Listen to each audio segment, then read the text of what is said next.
guys, it's Carl, and this has pretty much been 30 days, 1 month with the Samsung Galaxy S23 Ultra. I've used the phone pretty much every day from then till now, and I just wrapped off the weekend coming back from a Manchester United game. Snapdragon is one of their official sponsors, and they partnered with me to head out to a game, see Old Trafford in person, obviously use this phone to record all of the footage there, so I thought this was a great day in the life, kind of compilation of my thoughts of this phone in general.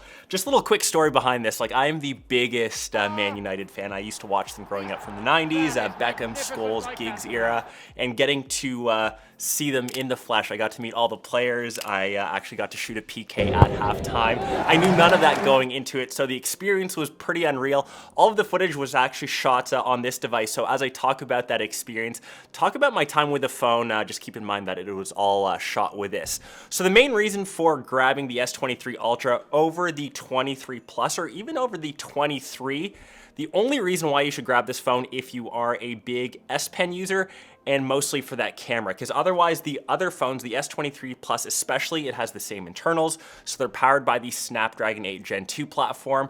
Pretty much every flagship, I would say, in the past 2 to 3 years, if you bought a new device, the experience will be the quickest it can be. So whether you're multitasking, whether you're playing any sort of game, you're doing your normal stuff on social media, going through Instagram, Twitter, sending your email, the experience on any modern flagship is pretty much top-notch. The S Pen experience for me personally is still somewhat of a gimmick. I use it maybe the first couple days when I had the phone, but I would say in the last 2.5, 3 weeks almost, maybe I've signed the occasional document. I barely use it to draw. Maybe I use it as a remote shutter would maybe be the most use case, but if you're an S Pen user, sure, it's good.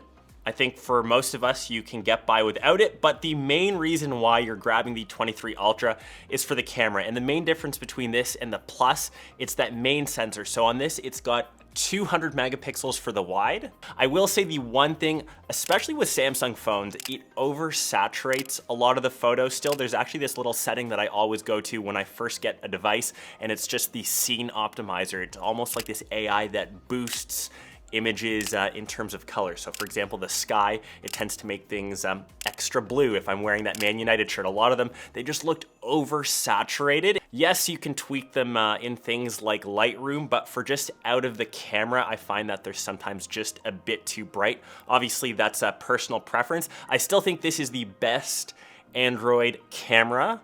As lately, I've been reviewing a ton of good phones with some really good cameras, but in terms of video, the iPhone does still take a better video. For whatever reason, whether that's a computational, on the iPhone, it just looks crisper, it looks a bit sharper, and when you upload that to social, if you're on Instagram, on Twitter all the time, the algorithms just favor iOS. And I know that's no fault of Samsung, that's more of an Android issue in general. You can see that I've got both of these videos side by side since I didn't want to miss this once-in-a-lifetime kind of opportunity to hopefully score a PK, which I managed to bag, which is pretty incredible. You can see I think the footage on the iPhone just looks a bit better, a bit sharper.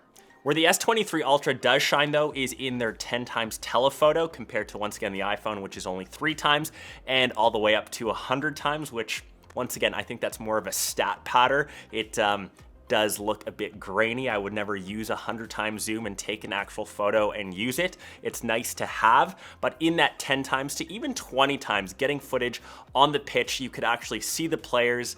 It's probably their best advantage video-wise over the iPhone. Surprisingly, my favorite and most improved camera has actually been the front-facing one, especially for taking selfies. I found that the quality versus last year's S22 has improved a lot.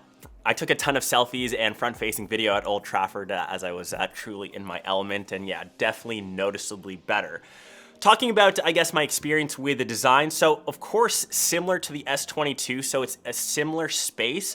I still think it's a very nicely designed phone. Like my initial impressions, my favorite feature actually is that front curve on the screen is actually less pronounced than the S22 Ultra. There's still a slight curve, but it's a small enough difference that my finger and my thumb can notice it. I am personally a bigger fan of flat displays, but it's just got this nice subtleness to it and it's not overdone.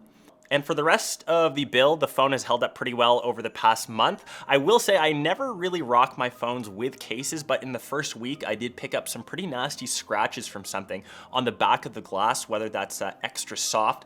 It's kind of annoying, so I've swapped between D brand skins, just a standard D brand case, or even the kind of ugly Snapdragon Insiders bumper case that I had out in Manchester. Just something to protect the phone if you hold onto your device for 3 to 4 years, which is the typical refresh cycle. Just keep it protected because any slab of glass will kind of get dinged up and damaged in day-to-day use.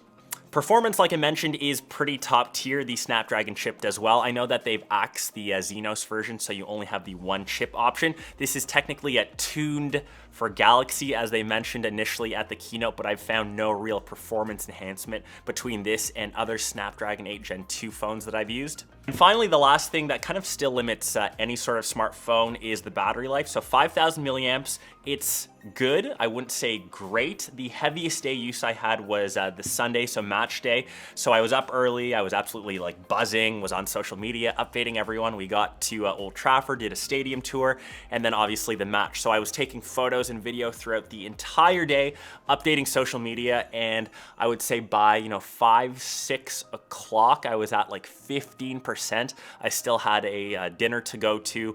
I had to charge my phone with a power bank. It didn't quite last the day. I get that it was an extreme heavy case use, and typically my screen on time is around maybe 6.5 hours. But if you're using the phone all day, I'm talking typically from when you wake up and you're just on it for ultra usage, and since I was in a unique case where I couldn't bring a charger or I couldn't plug it in at my desk, just maybe have an external power bank. And I know a lot of other Android phones still come with chargers in the box. The latest one I looked at, the Oppo Find X6 Pro, has a 100-watt charger or 100-watt SuperVOOC charger in the box. The Samsung one, just like the iPhone, it's razor thin and doesn't come with anything to charge it. Just kind of keep that in mind when you are picking up the phone, and I know it's still one of the pricier devices. My recommendation with most Android and Samsung phones, if you kind of wait till the 6-month or 8-month refresh cycle, you will see these phones get discounted like super heavy. Like when the S24 Ultra or S24 lineup rolls around, you will see $500-$600 discounts for these models. So if you want, you can wait till then. Nothing wrong with picking one up now. I'll leave it linked down below. I hope you guys enjoyed this hybrid video, a bit of a vlog, a bit of a callback to this unreal experience that I had and my time with the S23 Ultra. Let me know your thoughts down below, and I'll catch the rest of you in one of my next vids. Peace.